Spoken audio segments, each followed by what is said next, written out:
ask away. So that's us. We're on record. Okay.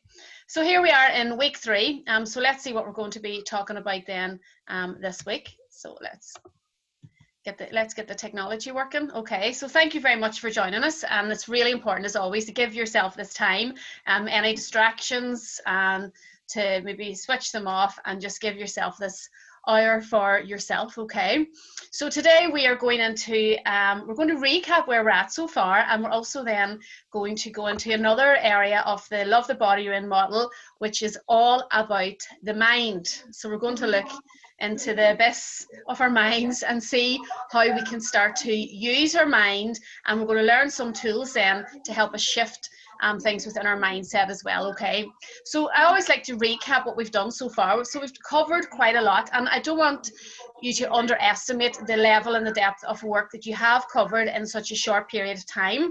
There is a lot of skills in here. There's a lot of things to work and get used to. So, you know, if you've tried anything, if you've changed one thing, if you've moved anywhere in the direction of using this stuff, pat yourself on the back, because this does take this can take quite a bit of time whenever working with people on it, on a one-to-one. So you know, you'll always have it. Just use it as much as you can, and anything you've done is all good as well. Okay, and sometimes even if you haven't managed to be proactive on it, just by showing up to these sessions and learning and listening, if that's as much as you can do with what's going on for you, also be proud of yourself for that as well. Okay, so we recap then.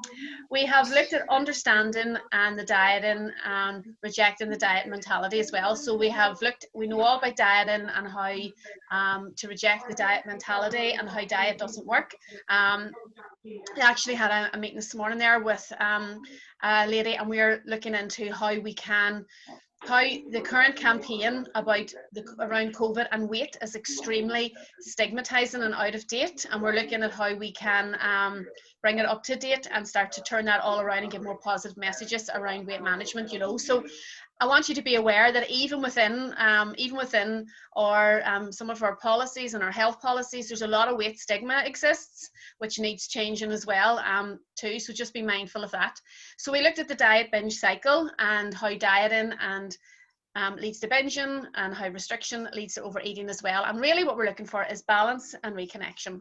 And then we have the pendulum, and we've set our goals. We've looked at the sort of person we would like to become, that identity, and we've looked then at some things that can help us get there, such as our hydration, you know, getting our good hydration in, managing our sleep. Hope our sleep's all been going good.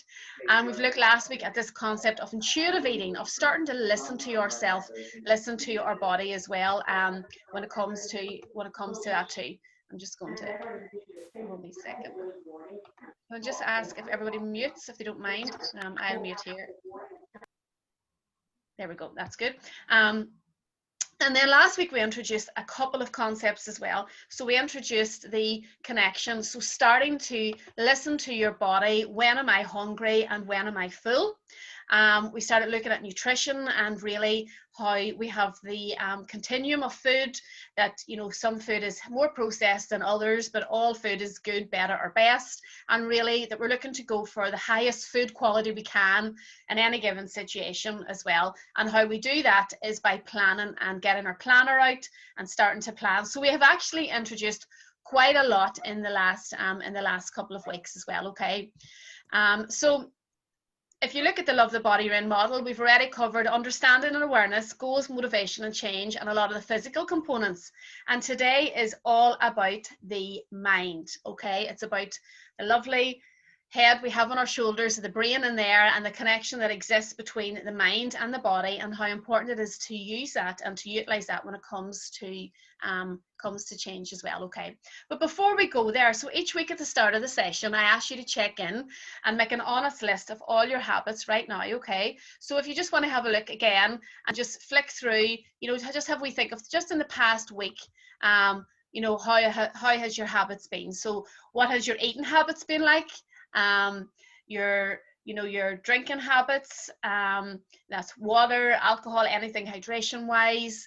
How have you been moving your body? Have you been moving your body more or less, or how's that been going? What about your thinking? Has any of this stuff started to change your thought process already? Have you started being more compassionate and kinder to yourself? Have you started to listen and connect to your body more? at a deeper level. And what about feelings? How have you been feeling in relation to food, body, eating and weight, about yourself, your body and all of that as well, okay? So, and what I invite you to do, because the first thing we normally are good at is jumping to what we did not do, or what we haven't started yet, or what we did and then stopped. I invite you to jump to look at the small things that you're changing. Look at all the wee things that you're doing and be really proud of yourself there when it comes to, you know, maybe you're thinking a wee bit different, feeling a wee bit different, doing some things there different as well. Maybe you tried some of the tools, maybe you made an attempt at them, maybe you're working away no problem at all at them as well. So just be honest with yourself and give yourself a good pat in the back as well, okay?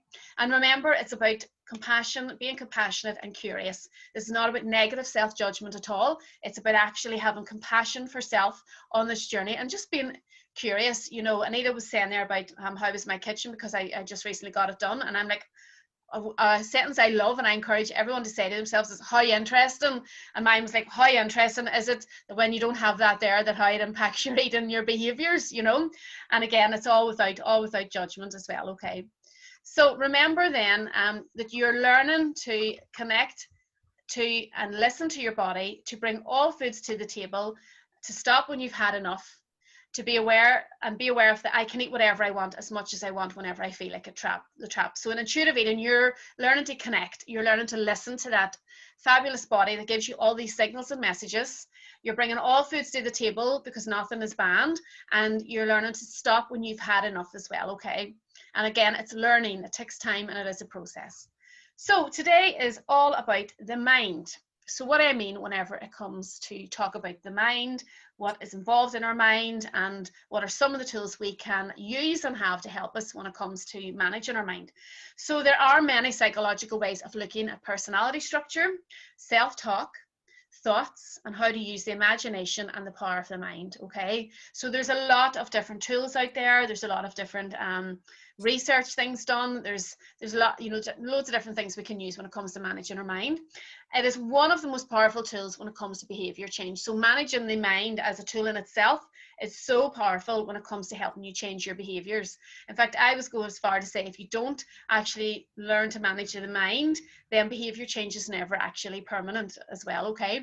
So today we're going to look at different tools to help you manage your mind when it comes to food, eating, body and weight issues. Okay, so first of all, let's have a look and ask yourself, who's talking? Who is doing the talking?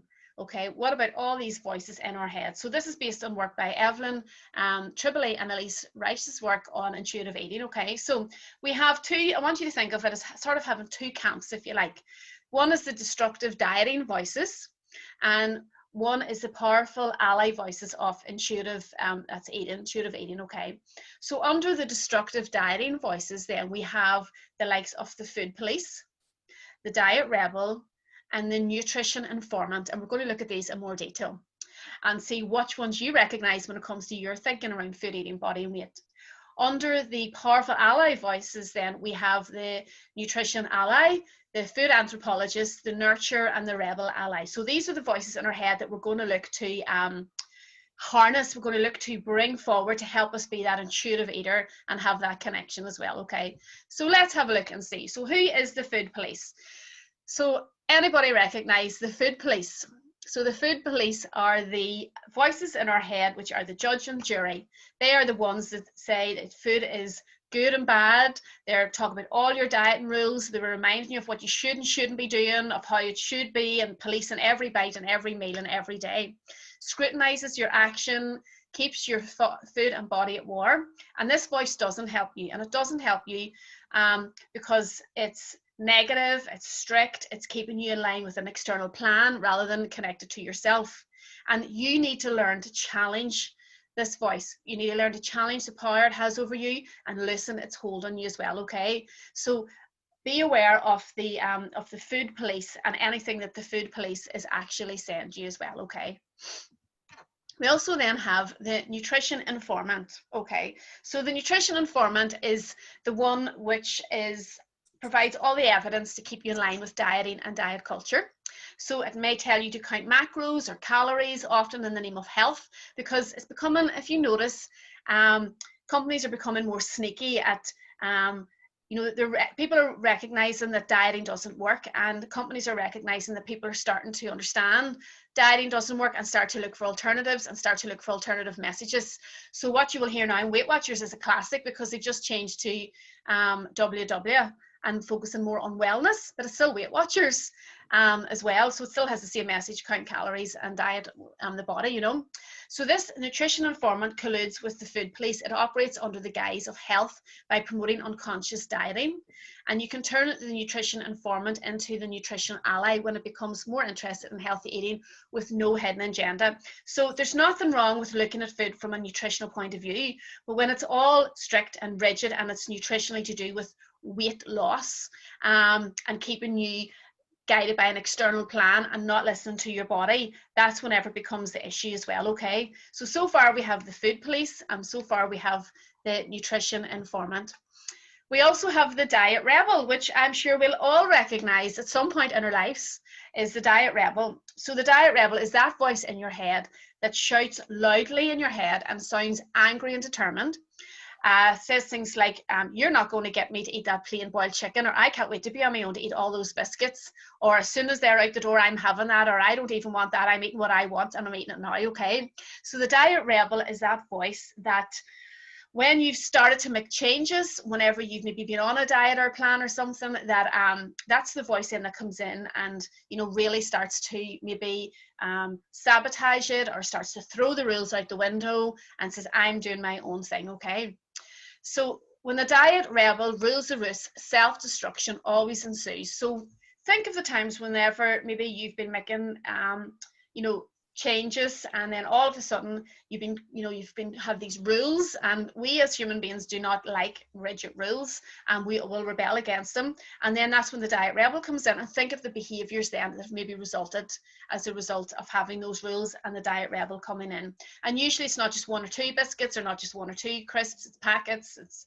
amount of them. It puts us on a whole spin down the day, down the weekend, down through the week as well. Okay, so rebellious behavior often has no limits, and severe reactive eating may be the result. You can turn the diet rebel into the rebel ally, and it can help protect your boundaries against anyone who invades your eating space. I'm going to explain this a wee bit further. Using your mouth for words instead of acting out with food in a direct but polite way. So, for example, asking people not to comment on your food choices. So what we're saying here is, it's really good to have a rebel.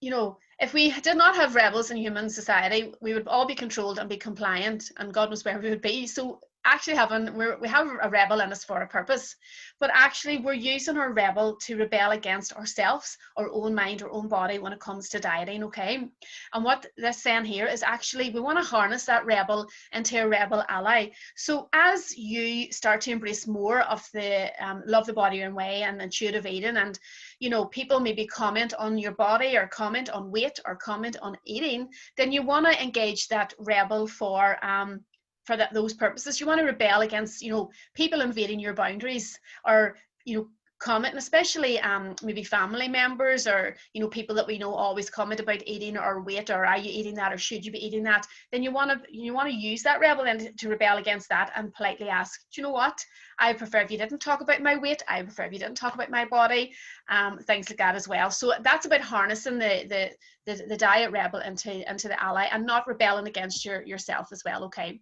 so then we go on to the other side. We have the intuitive eating side of voices. And one of the things we have now, don't ask me where they get these labels from, but this is what they have described in their work, is the food anthropologist. Okay, so the food anthropologist is, if you like, that neutral observer within us, is that place within us that just has non-judgment and just is able to look. It's kind of like the neutral adult, if you like. It's not the parent within us or the child. It's like that neutral adult, and who doesn't judge. And it's the voice that helps you explore and discover, and helps you pave the way into the world of intuitive eating. It observes and shows you how to interact with food, both behaviorally and inwardly. And one easy way to call it into action is to keep a food journal. Okay, and the journal is it's more about an experiment. It's not about a tool for judgment, the way we normally have been shown how to journal. And it can help you sort through the facts rather than getting caught up in the emotional experience of eating. So the neutral observer is, oh, it's lunchtime. I'm feeling hungry now, you know, let's choose something to eat. That just is, it's very factual. It's lunchtime, hunger's here, we're going to choose something to eat. It's not getting emotionally and judgmentally involved as well, okay? So we also have the nurture. One of my favorite parts of our thinking and our mind is that lovely nurture, and we need to really turn up the volume, find our nurture and turn up the volume whenever it comes to who's talking to us, okay? And that lovely nurture is that voice within us that is compassionate and gentle and soothing and has our back 100%. And it reassures you that you're okay and everything's going to be fine, and it doesn't scold or put pressures on you, and it's not critical or judgmental, and it's a vehicle for most of the positive self-talk in your head. And we really want to get in touch with that nurture to allow us to experience one of the most significant tools necessary to become an intuitive eater. Because when we come from diet and culture, and when we come from body hate, and when we come from this war with you know, eating shape and weight and food, we actually need to find this other part that says enough is enough. We are not listening to that anymore. And in actual fact, I've got your back. And it is a journey, you know, this is a constant practice and a journey of changing and of working with yourself and working with your thoughts and feelings. And it's a journey which exists then in a culture where there's a lot of toxic weight stigma, body shaming and diet culture. So you need the best nurturing voice who's got your own back, and you need to be able to access that voice and use that voice when it comes to making decisions, when it comes to helping you with times maybe that you have disconnected, or times that maybe you have used foods in ways that maybe you haven't particularly wanted to as well, okay? So we really want to focus on getting that nurturing voice volume turned up and using her or him as much as possible as well, okay? So the intuitive eater then, the intuitive eater is the sum of the nurture, the rebel ally, and the food anthropologist. It's kind of like the sum, you know, if you look at the different people here, it's kind of like the sum of all those parts of us, if you like, allows us to be the intuitive eater. So the intuitive eater speaks from your gut reactions. You were born an intuitive eater, but the wisdom has probably been suppressed by the voices of the police, the diet rebel, and the nutrition informant. So you were born with this internal connection that actually knows the best choices for you in any given moment. But that connection then through dieting and through plans and through, you know, everything external has suppressed that as well, okay? So the intuitive eater is a compilation of the positive voices. So the food anthropologist, who's able to observe and eat neutrally. The nurturer, who holds you with supportive statements to get you through the tough times, as well as the rebel ally and the nutritional ally. So it kind of like is bringing this team in behind you who's got your back, who's going to help you connect, who's going to help you look at your choices and help you make the best choices as well. So the intuitive eater voice knows how to stop negativity and knows then how to reframe those negative thoughts in your head and really work with those thoughts in your head and start to change them. And we're going to do a wee bit more work on that in a minute as well. The intuitive eater knows when your biological signals are calling. It tells you what you need and want, and with guidance from the other positive voices, helps you make adult, neutral decisions about how you will take care of yourself. Okay, so it's connected. Am I hungry? Am I craving? What's going on with me?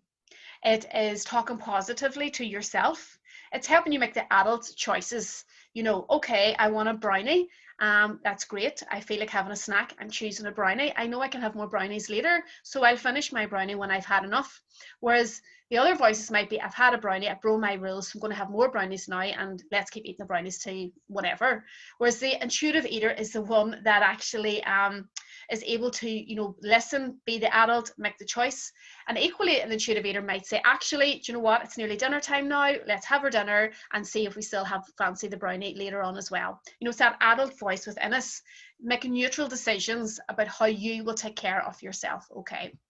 So let's look at an example. I have a little example here that I'm going to read out to you, because sometimes it's good to see how it plays out in our head, and then we're going to have a look and I invite you to think of examples that maybe you can think of as well, okay? So let me see. So here's a scenario. You've been invited to dinner at the home of a gourmet cook. Many appetizers will be served during the cocktail hour, and later a spectacular dinner will be placed before you. Unfortunately, you arrive at a party in an overly hungry state. Okay. So the food police says, you better be careful at what you eat. Everything is bad for you. Don't touch them appetizers. If you even taste that little quiche, you're a goner. And you can be sure you'll be tempted with lots of rich desserts. Watch out. Okay. The nutrition informant might say, you shouldn't have any cheese because there's too much fat in it and the salt will make you feel bloated. You can only eat the raw veggies. So the nutrition informant is, the police is all about the rules. The nutrition informant is all about the nutrition of the food. The diet rebel then says, sure, nobody's going to tell me what I can eat at this party. I hate this stupid diet. I've had to succumb to cardboard crackers and diet cottage cheese. Well, not tonight. I'm going to get my fill of these amazing foods. I don't care what happens to my diet. I'll show my partner what they can do with comments about my body. So you can see there the diet rebel is saying, let's throw it all out the window and have whatever we want at the party, okay? So those are the three voices, an example of the three voices from the diet and mindset. So let's have a look then at what the food anthropologist would say. Look at the interesting array of appetizers. A lot of them look great. You're overly hungry, better eat something, or you'll probably eat past comfortable fullness at dinner. The nutrition ally might say, I don't think I'll have any cheese or fried appetizers tonight. They will make me feel too full for dinner. I'd rather have some crab and veggies now, so I still have some hunger for dinner. And the nurturer might say, this food looks terrific. I want to taste everything. It's scary to feel such an overwhelming desire to devour these appetizers. That's okay. It's normal to feel this way when you're ravenous. This isn't the usual situation and I'm human. And then we have the intuitive eater. I'm starving, but I think I'll pace myself, so I won't feel too full to enjoy the dinner later. Let's see, of all the appetizers, which look the best. Oh, I haven't had pizza in a long time. That looks good, and so does the baked brie. I think I'll try them both. The brie is great, the pizza is kind of soggy. Think I'll throw it out and taste the stuffed mushrooms. Then halfway through the dinner, this is delicious, but I'm starting to feel full. Probably just a few more bites and I'll feel satisfied. I feel great getting to eat anything I like and leaving some of it without feeling deprived. And the rebel ally to the hostess who's pushing seconds might say, the dinner is delicious, but I'm quite full and I couldn't eat another helping. Thanks anyway. So that's a wee example of the different voices then of how they can play out as well, okay? So what I invite you to do now then is look at, now it's your turn, okay? So let's have a look. If we go back to, okay, the food police, take a wee note. What kind of things do you notice the food police say to you? So we want to be aware of these within your head. So write down, what are the kind of things that the food police say to you in your own mind, okay? And we can have a wee chat about these at the end. So just take some notes, okay? So just a few thoughts or sentences.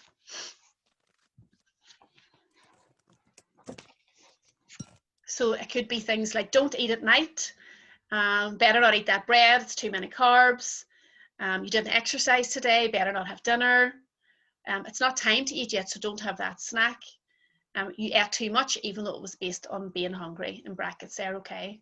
So any things the food police say to you. Anything the nutrition informant says. So things like check those macros, any deviation is unacceptable. Don't eat foods without added sweeteners. Don't eat any sugar.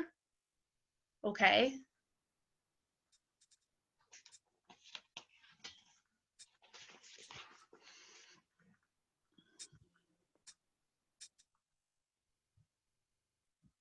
And the rebel, the diet rebel. So think of what has the diet rebel. I don't care. I am going to eat it anyway. I'm going to have as much as I want. I don't care about that diet. Whenever they leave, I'm going to have as much as I can. I must stop here in the car on the way home and buy whatever I can before I get home and eat it. You're not going to make me eat that plain old food.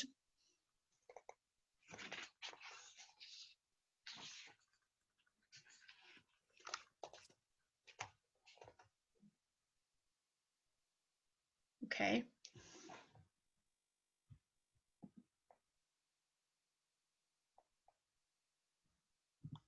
Then we have the food anthropologist. So you may or may not be aware, or you have been using this voice, but I want you to experience what it might be like to have this voice speak to you as well, okay? So think of the sort of things it can say from a neutral point of view. Usually it's very adult-like, sort of like, you know, it's lunchtime, I need to eat right now. You know, So I'm ravenous now at 11 o'clock. It's no wonder we skip breakfast at whatever. So we need to eat now. You know, I experienced guilt after dessert with dinner. So it's no condescending statements, just an observation of how you felt. So it's just like, oh, how interesting. You know, look at the guilt I'm experiencing right now. Isn't it interesting that, you know, I'm feeling shame about that? It's just neutrally observing as well, okay?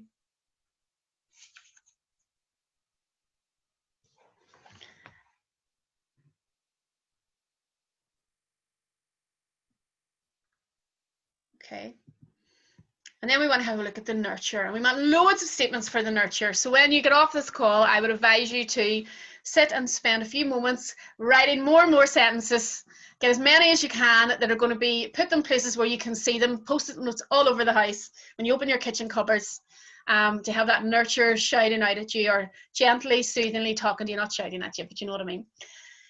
So when it comes to now, you know, maybe having a cookie or a biscuit, it's saying, you know, it's okay to eat a cookie, it's okay to eat a biscuit, it's normal. Sometimes it says, I really overate to the point of feeling uncomfortable. I wonder what I was feeling that could have made me need more food to comfort myself. When I take care of myself, I feel great. I'm doing so well this week. There were only a few times I didn't honor my signals. I'm getting more in touch with myself every day. Sometimes that's the nurture from an I point of view. You can also use the nurturing voice from a third person point of view. So you can also use it like, you know, don't you worry, you're doing great. Sure, you're doing your best. You know, so from my example would be, sure, you had no kitchen for 3 weeks. You know, you did your best with food over those number of weeks. It's fine. You know, it's that sort of like lovely, soothing, nurturing voice. So we want loads of sentences around that. And I love the nurturing voice too, whenever it uses like ing. You know, you're learning to make these changes. These changes are made one day at a time, one step at a time. You're doing the best you can. And even if you think you can do better, that means you will. Okay, so it's all those lovely nurturing words that you can say, you know, just keep going with your changes. You know, every small thing you're doing is adding up, even though, you know, you might want to change other things. Sure, that change will come in time as well. So all those lovely warm, nurturing sentences there as well, okay? And then we have the likes of the intuitive eater, okay? So the intuitive eater is then taking everything we're learning and putting it together. And it might say things like, oh, my stomach's rumbling, I'm hungry and I need to eat. What do I feel like eating for dinner tonight? What feels or sounds good to me? It feels good to be out of the dieting prison. So the intuitive eater might be, for example, you know, if you look at go out for something to eat and you look down at a menu, it might be, you know, what is my body telling me it feels like eating right now? The intuitive eater is also when you're eating, you know, oh, there's the signals of I've had enough, it's best to stop now, or I'm going to honor my hunger and fullness here. You know, what's truly going to satisfy me as well. So you're looking at that sort of intuitive voice with your choices there as well, okay? And again, this takes there's intuitive eater, sorry, this takes practice, okay? So I hope you found that okay. We can have questions about this at the end as well, okay? So let us move on then. Okay, so we've done that.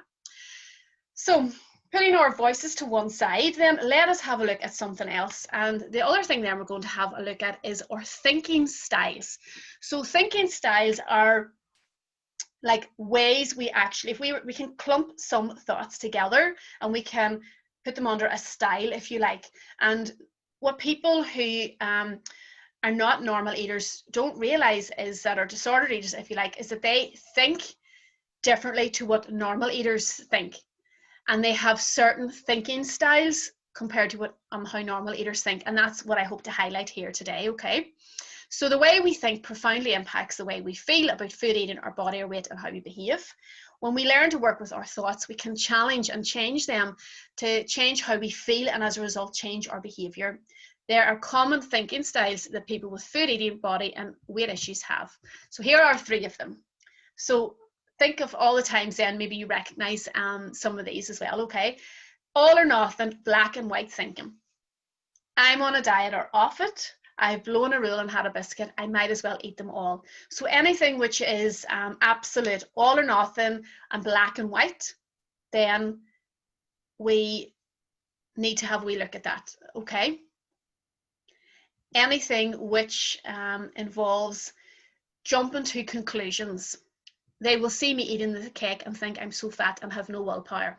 So anything which is like mind reading, and we do a lot of mind reading, other people will think this of me, other people are thinking, other people are saying, and that stops when we do a lot of jumping to conclusions with mind reading. It actually can stop us participating in a lot of events or going to social events as well. Okay, so we want to be aware of these thinking styles. We want to catch these on, and we want to change them as well. Catastrophize, and then I ate bread, I'm going to gain 7 pounds today. So when we take something and we blow it all out of proportion and we make it mean so much more than what it is, we catastrophize over our eating, or I haven't got out for my walk this week, and that's it, I'm going to put all my weight back on, or I'm never going to change, or anything which kind of you apply like a big thing rather than just take what it means in the moment. Okay. Shooting and musting. How many of us in our head say, I should, I must, I should start again, I should count that, I must do that? Okay, so we want to be aware of when we're doing that to yourself. So I should do that, I must do that, I must start again. Oh, I should, should eat this, I should eat that, that's the way it should be done, almost. So you want to be aware of constantly doing that around food, because that can actually really drain your energy as well. Okay. Overgeneralizations as well. So I always binge when I eat bread, or I always eat the whole packet when I open it. Now, do be aware, some foods that is the case, and it's not because of your thinking, it's because of the food. So we know Jaffa Cakes and we know Pringles are all made to be highly addictive, that the minute you open them, we always eat the packet.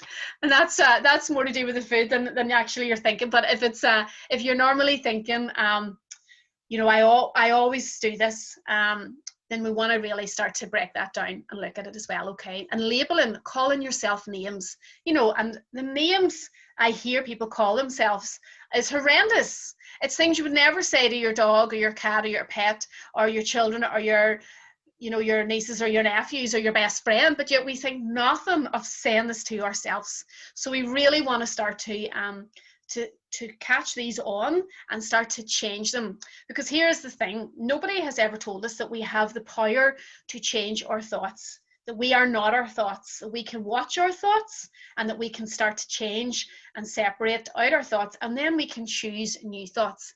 And all of your power lies in your ability to choose new thoughts and follow through with those new thoughts as well. Okay, so if you just want to take a moment and look and note down any thinking styles then that you would be familiar with, either any sort of thoughts you say to yourself as well. Okay.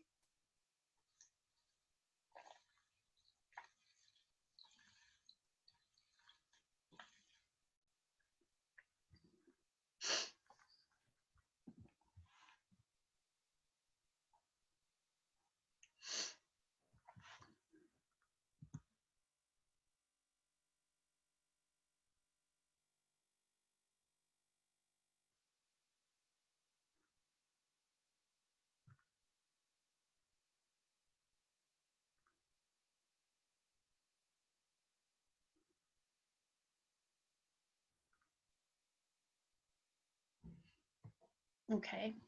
And we're looking to then become aware. So remember, the center of the love, the body, your model is awareness. This is where we're applying awareness to your mind.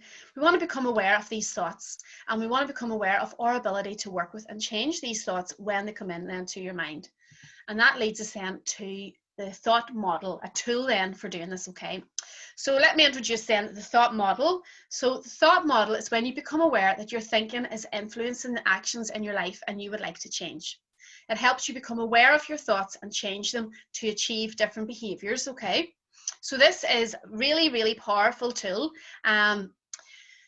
We have circumstances in our life, which is the past, people, and events. And we cannot change the past. We cannot change, even though sometimes we try or we think we cannot change other people. And we cannot change events. So we cannot change the fact that, we're coming out and might be going back into lockdown, who knows. We cannot change the fact that, it's raining, or that different events that happen to happen, okay? So they go in the C line of circumstance.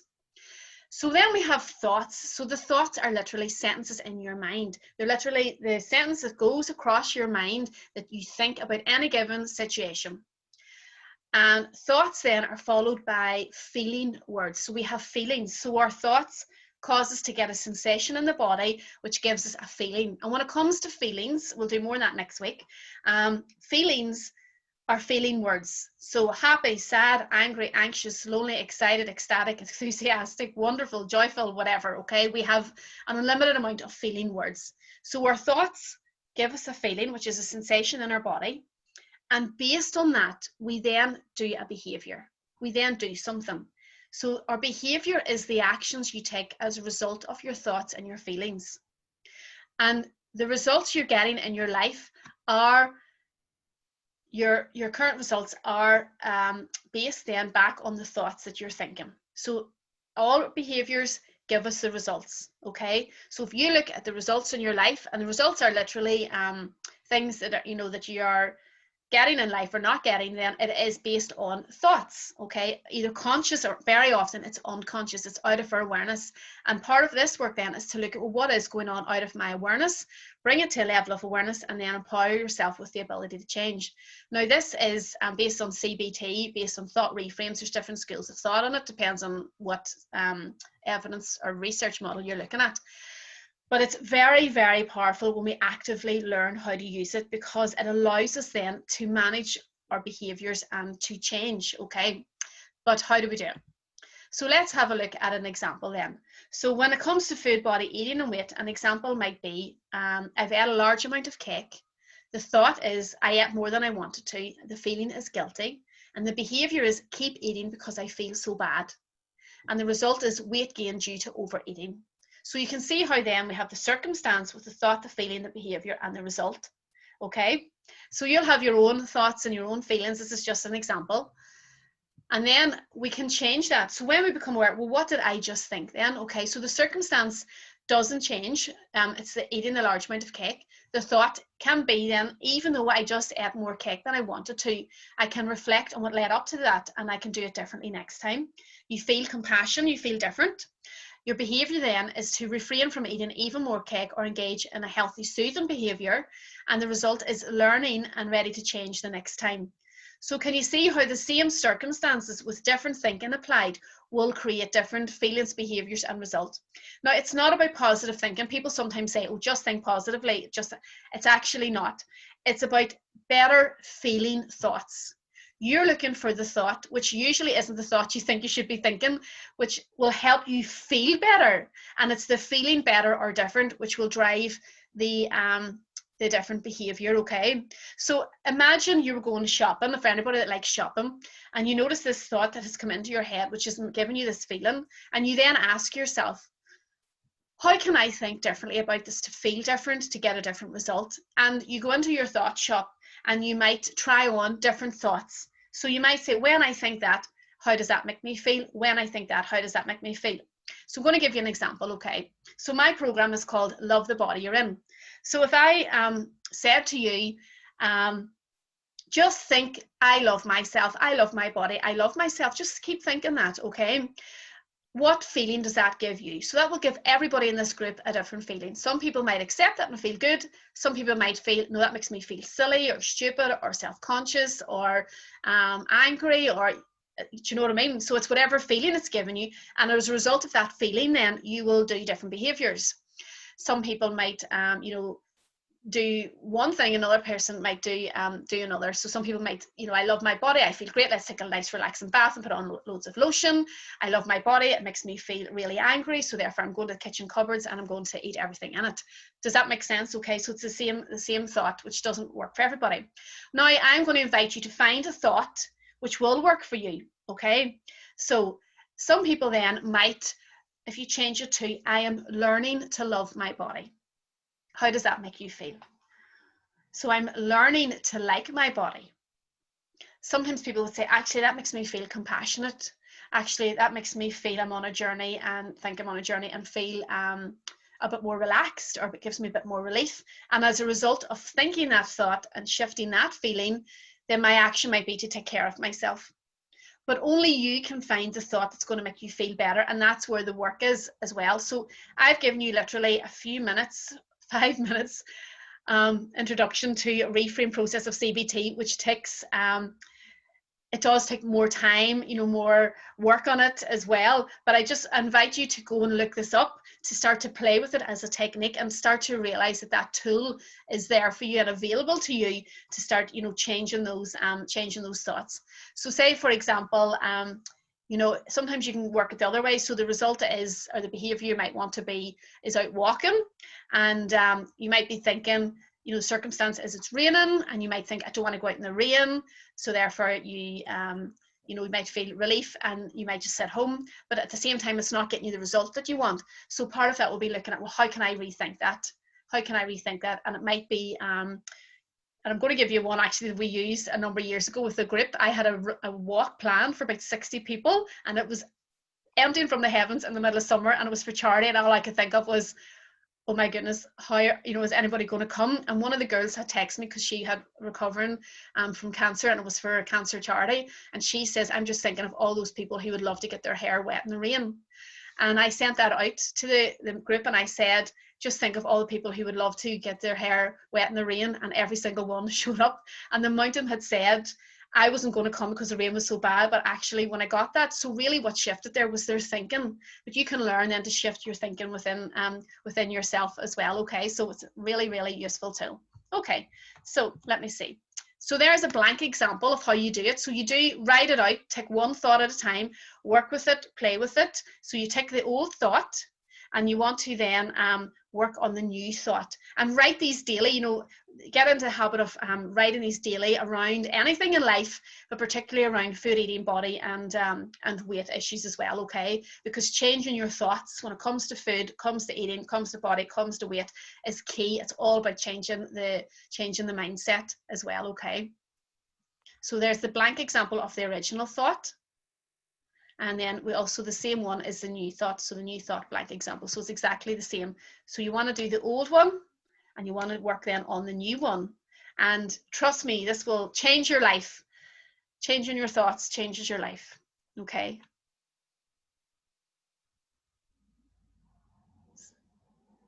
So they're both exactly the same. That's the blank example for anybody who wants to see that one.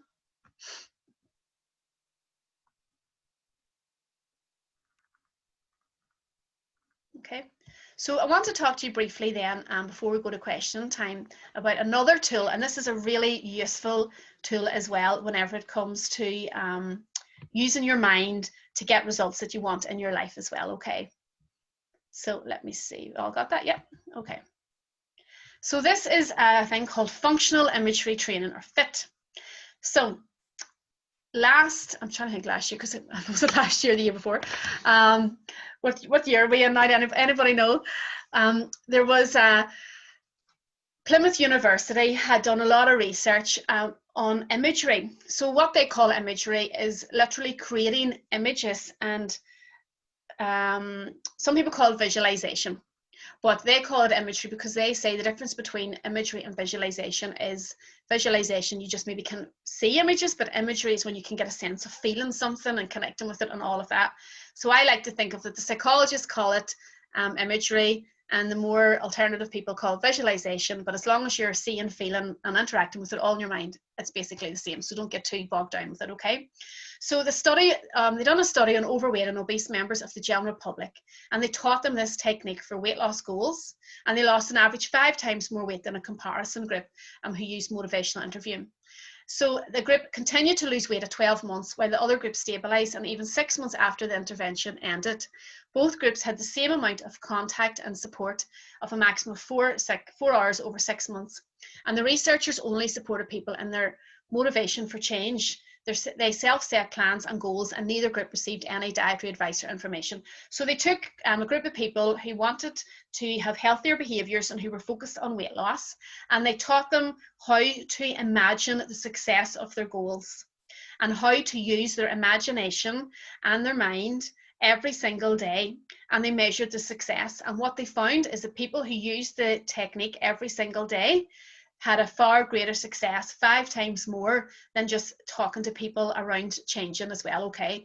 And that's how powerful the mind is. So I'm going to run you through a short example of it, of a script. Okay. So what I invite you to do is to get very comfortable, but we're only doing this for a few moments. Just get very comfortable. This is an example of functional imagery training, and you can do this then, you can do this yourself every single day throughout the day as well, okay? So let me just grab the script. Okay. So you want to be nice and relaxed. You can do this in the morning before you get out of bed. You can bring these images to mind throughout the day and do it before you go to bed at night as well. Okay, so just get yourself nice and relaxed and keep your eyes closed if you want to, or stare or gaze at the ground, whatever is comfortable for you. Okay. And I want you to take a moment to think about your goal, about your goals and that identity we've been working on, and the why and what it looks like, of what it would achieve that, and why that matters to you. Okay, so just think why that matters to you, and think of all the good things that are going to happen and will happen as you work on your goal and as you achieve that goal. And I invite you to imagine that happening now, and just notice how good you feel. Make your image as vivid as you can, that picture of yourself being that identity and that person right now. Notice how proud you are, how good you feel, and let yourself feel it now. I invite you to think of something that you can do this week to work towards that goal. Think about what you could do today. And focus on a time this week when you'll need to be working on your goal. Where will you be? What time will it be? Who will you be with? Perhaps think of times in the past when you've been a success, when you've worked on a goal, and how good that felt. Imagine you're in a TV ad and you're the lead actor or actress.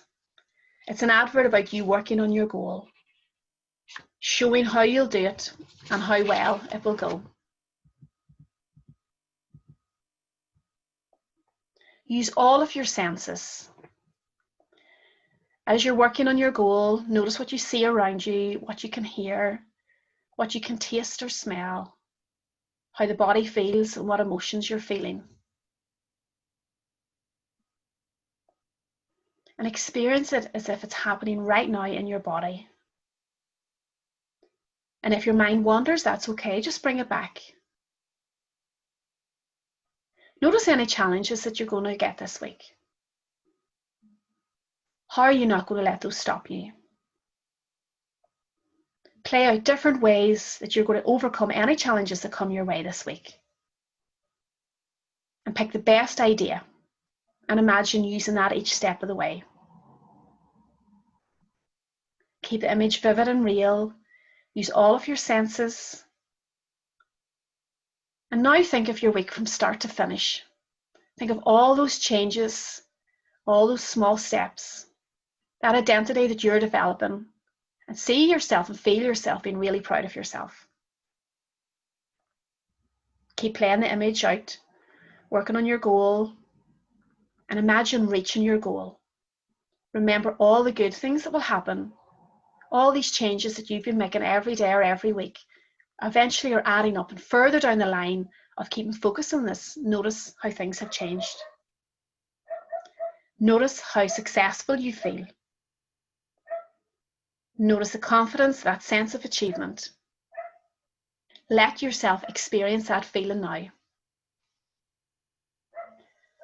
And just let yourself be confident and motivated as you work towards your goal this week. And when you're ready, take a big deep breath, open your eyes and come back. So that is a script that came from functional imagery training. I did the training with them in England last year. It's really hot off the press. It's one of the latest evidence-based techniques for weight management. There was people from all over the world there. There was people from the Olympic team in America, people from Germany, because they're very big into how you use the mind to achieve things. So it's really, the thing that gets me about it is it's actually really simple techniques. But when you practice them and practice them regularly, that they actually enhance your motivation and they enhance the likelihood of you doing the things and the healthier behaviors that you actually want to do as well. So what I would encourage you to do is, just like I went through with you there in the morning, just maybe focus on your day, the steps that you're going to take, see and feel yourself doing them. Take yourself further down the line, 3 months, 6 months, a year down the line. Notice how much you feel then and haven't continued with the changes, and how much more motivated and confident and everything else that you feel. And then pair it with something throughout the day. So for example, we're doing a lot of hand washing. Every time we wash our hands, bring that goal to mind, you know, bring that energy and that attention and that focus to that goal. Maybe every time you make a cup of tea, sometimes people do it every time that, you know, they go to the toilet or they close the toilet door. It's pairing it with something that's going to trigger you. I need to do my imagery, I'm going to do my imagery, and you're keeping feeding that new imagery to your mind as well as often as you can too.